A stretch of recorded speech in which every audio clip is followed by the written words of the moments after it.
ನಮಸ್ತೆ. ಬಿಡದಿ ರೈತರಿಗೆ, ರೈತ ಬಾಂಧವರೇ, ಈಗಾಗಲೇ ಸರ್ಕಾರ ಏನು ಕ್ರಮ ಕೈಗೊಂಡಿದ್ದಾರೆ. ಇದರ ವಿರುದ್ಧ ತಾವು ಈಗಾಗಲೇ 470 ದಿನಗಳ ಕಾಲ ಹೋರಾಟವನ್ನ ಮಾಡಿದಿರಿ. ಸರ್ಕಾರ ಆಟಕ್ಕೆ ಬಿದ್ದಂಗೆ, ಇಲ್ಲ ನಾವು ಬಿಡಕ್ ಆಗೋದಿಲ್ಲ, ನಾವು ಮಾಡೇ ಮಾಡ್ತೀವಿ ಅನ್ನೋ ಆಟದಲ್ಲಿ ತಮ್ಮ ಹಠಮಾರಿತನವನ್ನ ಮುಂದುವರಿಸಿದ್ದಾರೆ. ಇದು ಆಗೋದ್ ಬೇಡ. ಈಗಾಗಲೇ 9 ಗ್ರಾಮಗಳ ಪೈಕಿ ಸುಮಾರು 7,400 ಎಕರೆ ಪ್ರದೇಶವನ್ನ ಸರ್ಕಾರ ಈಗಾಗಲೇ ಮುಟ್ಟುಗೋಲು ಹಾಕೊಳ್ಳುವ ಪ್ರಕ್ರಿಯೆ ಕೆಳಗಡೆ ಈಗಾಗಲೇ 500 ಎಕರೆಯನ್ನ ಅಂತಿಮ ಏನು ಅಧಿಸೂಚನೆಯನ್ನ ಜಾರಿಗೆ ತಂದಂಗೆ ಆಗಿದೆ. ಬಂಧುಗಳೇ, ನಾನು ಸರ್ಕಾರಕ್ಕೆ ಹೇಳೋ ಮಾತು ಏನಂದ್ರೆ, ಮಾನ್ಯ ಶಿವಕುಮಾರ್ ಅವರೇ, ತಾವು ಹಠಕ್ಕೆ ಬೀಳೋದು ಬೇಡ. ರೈತರ ಜೊತೆ ರೈತರು ಯಾವುದೇ ಕಾರಣಕ್ಕೆ ನಿಮ್ಮ ಶತ್ರುಗಳು ಅಲ್ಲ, ಅವರಿಗೆ ನೀವು ಶತ್ರುಗಳು ಅಲ್ಲ. ನಿಮ್ಮ ರಾಜಕೀಯ ವೈಷಮ್ಯಗಳಿದ್ರೆ ರಾಜಕೀಯದಲ್ಲೇ ಇರಲಿ, ರೈತರ ವಿಷಯದಲ್ಲಿ ಬರೋದು ಬೇಡ. ಕುಮಾರಸ್ವಾಮಿ ಅವರು ಮುಖ್ಯಮಂತ್ರಿ ಆದಾಗ್ಲೂ ಕೂಡ 5 ಟೌನ್ಶಿಪ್ಗಳನ್ನ ಮಾಡಕ್ಕೆ ಪ್ರಯತ್ನ ಮಾಡಿ, ಅವತ್ತು ಕೂಡ ರೈತರು ಪ್ರತಿಭಟನೆಯನ್ನ ಮಾಡಿದರು. ಅವತ್ತು ಕೂಡ ಇದು ಕೈಗೂಡದಲ್ಲೇ ಅವರು ಕೂಡ ಕೈ ಬಿಟ್ಟಿದ್ರು. ಈಗ ಡಿ.ಕೆ. ಶಿವಕುಮಾರ್ ಅವರು ಈ ವಿಷಯವನ್ನ ಇವರು ಕೈಗೆತ್ಕೊಂಡಿದ್ದಾರೆ. ಇದು ಒಳ್ಳೆ ಬೆಳವಣಿಗೆ ಅಲ್ಲ. ಮೊದಲನೇದಾಗಿ ಸರ್ಕಾರಕ್ಕೆ ಒಂದು ಮಾತು ಹೇಳ್ತಾರೆ, 2013 ಕಾಯ್ದೆಯನ್ನ ಮುಂದುವರಿಸ್ಬೇಕು.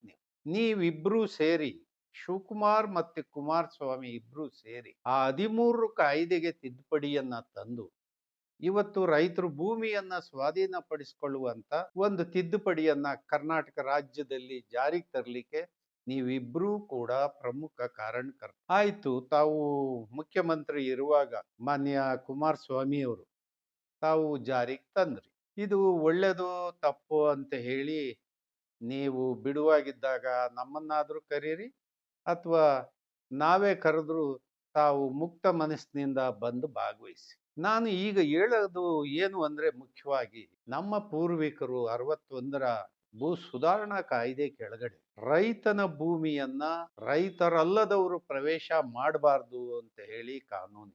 ಯಾಕೆ ಅಂದ್ರೆ, ಕೃಷಿ ಭೂಮಿ ಆರೋಗ್ಯವಾಗಿರ್ಬೇಕು ಅಂದ್ರೆ, ಕೃಷಿ ಭೂಮಿಗೆ ಅನಾಚಾರಗಳು ಉಂಟಾಗಬಾರ್ದು ಅಂತ ಇದ್ರೆ ಅದು ರೈತನ ಬಳಿಯೇ ಇರಬೇಕು ಅನ್ನೋ ಕಾರಣಕ್ಕೆ 61ರ ಕಾಯ್ದೆ ಕೆಳಗಡೆ ರೈತನ ಬಿಟ್ರೆ ರೈತ ಖರೀದಿ ಮಾಡ್ಬೋದು, ರೈತನ ಬಿಟ್ರೆ ಕೃಷಿ ಕಾರ್ಮಿಕ ಖರೀದಿ ಮಾಡ್ಬೋದು. ಬಿಟ್ರೆ ಯಾವುದೇ ಹಣ ಇರೋನು ಉದ್ದಿಮೆದಾರ, ಕೈಗಾರಿಕೋದ್ಯಮಿ, ಅಧಿಕಾರಿ ಯಾರು ಕೂಡ ಕೃಷಿ ಭೂಮಿಯನ್ನ ಹೊಂದಲಿಕ್ಕೆ ಕಾನೂನಿನಲ್ಲಿ ಅವಕಾಶ ಇರಲಿಲ್ಲ. ಈಗ ಮಾನ್ಯ ಯಡಿಯೂರಪ್ಪನವರು ಬಂದ ಮೇಲೆ ಅದಕ್ಕೆ ತಿದ್ದುಪಡಿ ತಂದು ಅದನ್ನು ಯಾವನ್ ಬೇಕಾದ್ರೂ ಖರೀದಿ ಮಾಡುವಂತ ತಿದ್ದುಪಡಿ ಈಗ ದೇಶದಲ್ಲಿ, ರಾಜ್ಯದಲ್ಲಿ ಜಾರಿಗೆ ಬಂದಿದೆ. ಈಗ ಎರಡನೇದಾಗಿ ನಾನು ಹೇಳ್ತಕ್ಕಂಥದ್ದು, ನಿಮ್ಮ ಉದ್ದೇಶಿತ ಯೋಜನೆಗಳಿಗೆ ಭೂಮಿಯನ್ನ ಬೇಕು ಅನ್ನೋದಾದ್ರೆ ಯಾವ್ದಕ್ ಬೇಕು? 13 ಕಾಯ್ದೆ ಕೆಳಗಡೆ ಹೆದ್ದಾರಿಗಳಿಗೆ, ಬೇರೆ ರಸ್ತೆಗಳಿಗೆ, ಮತ್ತೆ ರೈಲು ಮಾರ್ಗಗಳಿಗೆ, ವಿಮಾನ ನಿಲ್ದಾಣಗಳಿಗೆ, ಅಥವಾ ಬಸ್ ಸ್ಟ್ಯಾಂಡ್ಗಳಿಗೆ, ಅಥವಾ ಬೇರೆ ಉದ್ದೇಶಿತ ಇಂಥ ಸಾರ್ವಜನಿಕ ಯೋಜನೆಗಳಿಗೆ. ಇದರಲ್ಲಿ ಟೌನ್ಶಿಪ್ ಇಂಥ ಸಾರ್ವಜನಿಕ ಉದ್ದೇಶ ಅಲ್ಲ. ಇದು ಟೌನ್ಶಿಪ್ ಅನ್ನೋದು ಯಾರೋ ಉಳ್ಳವರಿಗೆ ಬಹಳ ಸುಂದರವಾಗಿ, ಬಹಳ ಅಲಂಕಾರಿತವಾಗಿ ನೀವು ತಯಾರು ಮಾಡಿಕೊಡ್ಲಿಕ್ಕೆ ಇಲ್ಲೊಂದು ಬಿಡದಿಯಲ್ಲಿ ಟೌನ್ಶಿಪ್, ಅಲ್ಲೊಂದು ಡವಾಸ್ಪೇಟೆ ಹತ್ರ ಹೈಟೆಕ್ ಸಿಟಿ, ಹಿಂಗೆಲ್ಲ ಮಾಡಕ್ ಹೊರಟಿದ್ದೀರಿ. ಇದು ನಾಗರಿಕರ ಎಲ್ಲರಿಗೂ ಕೂಡ ಅನುಭವಿಸುವಂತ ಹಕ್ಕು ಅಥವಾ ಅವಕಾಶ ಇದರಲ್ಲಿ ಯಾರಿಗೂ ಇಲ್ಲ. ಇದು ಕೇವಲ ಕೆಲವೇ ಜನರಿಗೆ ಸೀಮಿತವಾದಂತ ಕಾರ್ಯಕ್ರಮಗಳು ಇದು. ಹಾಗಾಗಿ ನನ್ನ ಪ್ರಶ್ನೆ ಏನು ಅಂದ್ರೆ, ನೀವು ಕೃಷಿ ಭೂಮಿಯನ್ನ ಮುಟ್ಬಾರ್ದು ಸರ್ಕಾರ. ಅದು ನಿಮ್ಮ ಸರ್ಕಾರ ಇರ್ಲಿ, ಯಾವುದೇ ಸರ್ಕಾರ ಬರ್ಲಿ, 100 ವರ್ಷಕ್ಕೆ ಬರ್ಲಿ, 500 ವರ್ಷಕ್ಕೆ ಬರ್ಲಿ, 1000 ವರ್ಷಕ್ಕೆ ಜನಾಂಗ ಇದ್ರೂ ಕೂಡ ಅವ್ರಿಗೂ ಇದೇ ಕೃಷಿ ಭೂಮಿ ಅನ್ನವನ್ನ ಉತ್ಪಾದನೆ ಮಾಡಬೇಕು. ಆ ಕಾರಣಕ್ಕೆ ಅದನ್ನ ಅರ್ಥ ಮಾಡಿಕೊಂಡು ಕೃಷಿ ಭೂಮಿಯನ್ನ ಅನ್ಯ ಉದ್ದೇಶಗಳಿಗೆ ಬಳಕೆ ಮಾಡಬಾರ್ದು. ಹಾಗಾದ್ರೆ ಈ ಯೋಜನೆಗಳನ್ನ ನಾವ್ ಹೆಂಗ್ ಮಾಡ್ಬೇಕು? ಕೈಗಾರಿಕೆ ಬೇಡವಾ ಅಥವಾ ಇನ್ನೇನು ಡೆವಲಪ್ಮೆಂಟ್ ಬೇಡವಾ ಅಂದ್ರೆ, ಕೃಷಿ ಭೂಮಿಯನ್ನ ವರ್ಗೀಕರಣ ಮಾಡಿ ಎ ಮತ್ತು ಬಿ ನನ್ನ ಕೃಷಿಗೆ ರಿಸರ್ವ್ ಮಾಡಿ, ಅದನ್ನ ಮುಟ್ಬಾರ್ದು. ನೀವು ಮುಟ್ಬಾರ್ದು, ನಾನು ಮುಟ್ಬಾರ್ದು. ಇನ್ನ ಸಿ ಅಂಡ್ ಡಿ ಏನ್ ಬರ್ತದೆ, ಇದನ್ನ ಕೈಗಾರಿಕೆ ಬೇಕಾ ಅಥವಾ ಬೇರೆ ಯೋಜನೆಗಳಿಗೆ ಬೇಕಾ ಇದಕ್ಕಷ್ಟೇ ನೀವು ಸೀಮಿತವಾಗಿ ತಗೊಳ್ಳಿ. ಆಮೇಲೆ ನೀವು ಕೈಗಾರಿಕೆ ಮಾಡ್ತೀವಿ, ಯಾರೋ ಏನೋ ಯೋಜನೆಯನ್ನ ನಾನು ಹೈಟೆಕ್ ಮಾಡ್ತೀನಿ ಅಥವಾ ಸಾಫ್ಟ್‌ವೇರ್ ಮಾಡ್ತೀನಿ ಅಥವಾ ಇನ್ಯಾವುದೋ ದೊಡ್ಡ ಕೈಗಾರಿಕೆ ಮಾಡ್ತೇನೆ ಅಂದ್ರೆ, ಭೂಮಿ ಎಷ್ಟು ಕೊಡಬೇಕು ಅಂತ ಹೇಳಿ, ಆ ಭೂಮಿಯನ್ನ ಕೊಡುವಂತ ಉದ್ದೇಶಿತ ಒಂದು ಯೋಜನೆ ಎಷ್ಟು 1,000 ಕೋಟಿ ಅಥವಾ ಎಷ್ಟು ಕೋಟಿ, ಅದಕ್ಕೆ ಭೂಮಿ ಎಷ್ಟು ಬಂಧುಗಳೇ, ಈ ಉದ್ದೇಶಿತ ಯೋಜನೆಗಳನ್ನ ನೀವು ಕೈ ಬಿಡ್ಬೇಕು. ಯಾಕೆ ಅಂದ್ರೆ ಈ ಏನಿದೆ ಸಿ-ಎನ್-ಡಿ ಲ್ಯಾಂಡ್ ನೀವು ಕೈಗಾರಿಕೆಗೆ ಬಳಸಿ, ಬೇರೆ ಯೋಜನೆಗಳಿಗೆ ಬಳಸಿ. ಇದ್ರ ಬಳಕೆ ಅರ್ಜಿ ಹಾಕಿದನಲ್ಲ ಉದ್ದೇಶಿತ ಯೋಜನೆಗೆ, ಅವನಿಗೆ ಭೂಮಿ ಎಷ್ಟು ಕೊಡ್ಬೇಕಂತೇಳಿ ಯಾರು ತೀರ್ಮಾನ ಮಾಡ್ಬೇಕು? ಅವನು ಕೇಳಿದಷ್ಟು ಕೊಡೋದ? 100 ಎಕರೆ ಕೇಳಿದ್ರೆ 100 ಎಕರೆ ಕೊಡೋದು, 500 ಎಕರೆ ಕೇಳಿದ್ರೆ 500 ಎಕರೆ ಕೇಳೋದು. ಅವನು ಯಾರೋ ಕಂಪನಿ ಅವನು, BPL ಕಂಪನಿ ಅವನು ದವಾಸ್ಪೇಟೆ ಹತ್ರ 500 ಎಕರೆ ಭೂಮಿ ತಗಂತ. ಅವನು ಇವತ್ತು ಯಾರಿಗೋ ಖಾಸಗಿ ಅವ್ರಿಗೆ ಮಾರ್ಕೊಂಡು ಹೋಗ್ತಾನೆ. ಅವನು ಯಾರೋ ಬಳ್ಳಾರಿ ಹತ್ರ ಮೈನಿಂಗ್ ಭೂಮಿ ತಗಂತ 5,000 ಎಕರೆ. ಮತ್ಯಾರೋ ಜಿಂದಾಲ್ ನವನ್ಗೆ 950 ಎಕರೆ ಮಾರ್ತಾನೆ. ಜನಾರ್ದನ್ ರೆಡ್ಡಿ ಭೂಮಿ ತಗಂತಾನೆ. ಅದು ಯಾರೋ ಉತ್ತಮ ಅಂತ ಹೇಳಿ ಯಾವ್ದೋ ಕಂಪನಿಗೆ ಹೆಚ್ಚುವರಿಗೆ ಮಾರ್ತಾರೆ. ಇದು ನೀವು ರಿಯಲ್ ಎಸ್ಟೇಟ್ ಮಾಡ್ಲಿಕ್ಕೆ ಈ ಕಾಯ್ದೆಯನ್ನ ಬಳಕೆ ಮಾಡಿಕೊಂಡು ಭೂಮಿಯನ್ನ ಸ್ವಾಧೀನಪಡಿಸ್ಕೊಳ್ಳುವಂತ ವ್ಯವಹಾರವನ್ನ ಮಾಡ್ತೀರಾ? ಇದು ಕೂಡ್ಲೇ ನಿಲ್ಬೇಕು. ಇದು ಒಳ್ಳೆ ಬೆಳವಣಿಗೆ ಅಲ್ಲ. ಈಗ ನಾಳೆ ಭವಿಷ್ಯದ ದಿನಗಳಿಗೆ ಅನ್ನವನ್ನ ಸಾಫ್ಟ್‌ವೇರ್ ನಿಂದ ತಯಾರು ಮಾಡ್ಲಿಕ್ಕೆ ಆಗೋದಿಲ್ಲ, ಅಥವಾ ಯಾವ್ದೋ ಸಾಫ್ಟ್‌ವೇರ್ ನಲ್ಲಿ ನೀವು ಈ ಕಡೆ ಹಾಕಿ ದೋಸೆ ತೆಗಿಯಕ್ಕಾಗಲ್ಲ, ಈ ಕಡೆ ಹಾಕಿ ರಾಗಿ ಅಥವಾ ರಾಗಿ ಮುದ್ದೆ ತೆಗಿಯಕ್ಕಾಗಲ್ಲ. ಹಾಗಾಗಿ ಅದು ಹೊಲದಲ್ಲೇ ಬಿತ್ತಬೇಕು, ಬೆಳಿಬೇಕು, ಅಲ್ಲಿಂದಲೇ ಆಹಾರ ನಮ್ಮೆಲ್ಲರ ಬಾಯಿಗೆ ಬರಬೇಕು.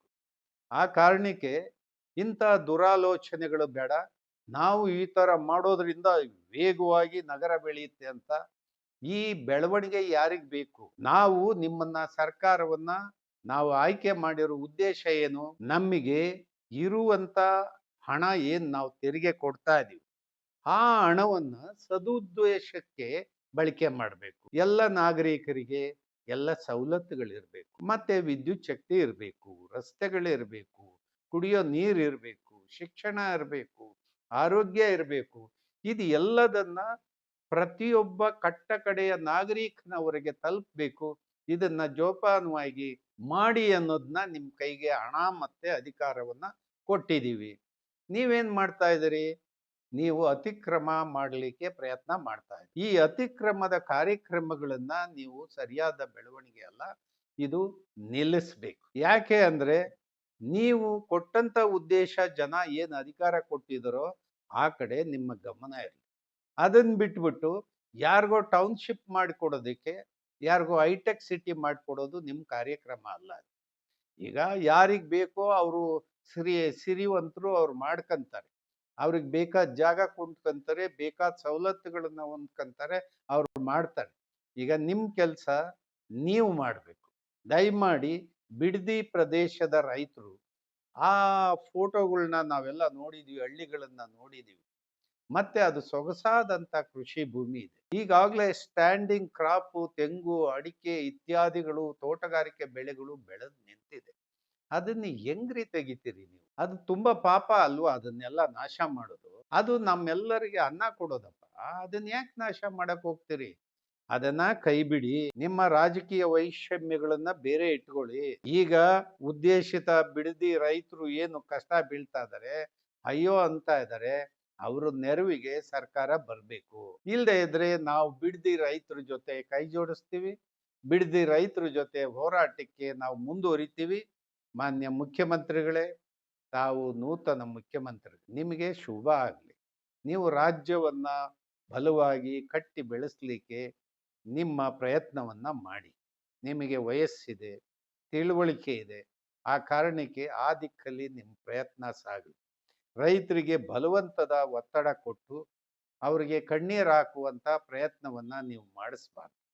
ಹಾಗಾಗಿ ಸರ್ಕಾರ ಈ ಯೋಜನೆಯನ್ನ ಕೈಬಿಡಿ. ಸಿ-ಎನ್-ಡಿ ಲ್ಯಾಂಡ್ ರಾಮನಗರ ಜಿಲ್ಲೆಯಲ್ಲಿ ಎಷ್ಟು 1,000 ಎಕರೆ ಭೂಮಿ ಬರುತ್ತೆ ಅನ್ನೋದನ್ನ ನಿಮ್ಮ ಸರ್ಕಾರಕ್ಕೆ ಅದನ್ನ ಗುರುತು ಮಾಡಕ್ ಆಗದೇ ಇದ್ರೆ ನಾವೇ ಬೇಕಾದ್ರೂ ಗುರುತು ಮಾಡಿ ಕೊಡ್ತೀವಿ, ಆಯ್ಕೆ ಮಾಡಿ ಕೊಡ್ತೀವಿ. ಅಂತ ಭೂಮಿಯನ್ನ ನೀವು ಇಂಥ ಉದ್ದೇಶಗಳಿಗೆ ಬಳಕೆ ಮಾಡಿ. ಇದು ಹೊರತು ಈ ಬಲಾತ್ಕಾರದ ಪ್ರಯತ್ನವನ್ನ ಕೂಡಲೇ ನಮ್ಮ ಶಿವಕುಮಾರ್ ಅವರು ಕೈ ಬಿಡ್ಬೇಕಂತ ಹೇಳಿ ನಾನು ವಿನಯಪೂರ್ವಕವಾಗಿ ಕೇಳ್ತೇನೆ. ಮತ್ತು ರೈತರು ಇದಕ್ಕೆ ತಾವು ಹೆದರಬಾರ್ದು. ನಿರಂತರವಾದ ಹೋರಾಟ ಮುಂದುವರಿಲಿ. ನಿಮ್ಮ ಜೊತೆ ಬಿಡದಿ ರೈತರ ಜೊತೆ ನಾವಿದೀವಿ. ಹಾಗಾಗಿ ಹೋರಾಟಕ್ಕೆ ಜಯವಾಗಲಿ. ರೈತರಿಗೆ ಜಯ ಬರಲಿ. ನಮಸ್ಕಾರ.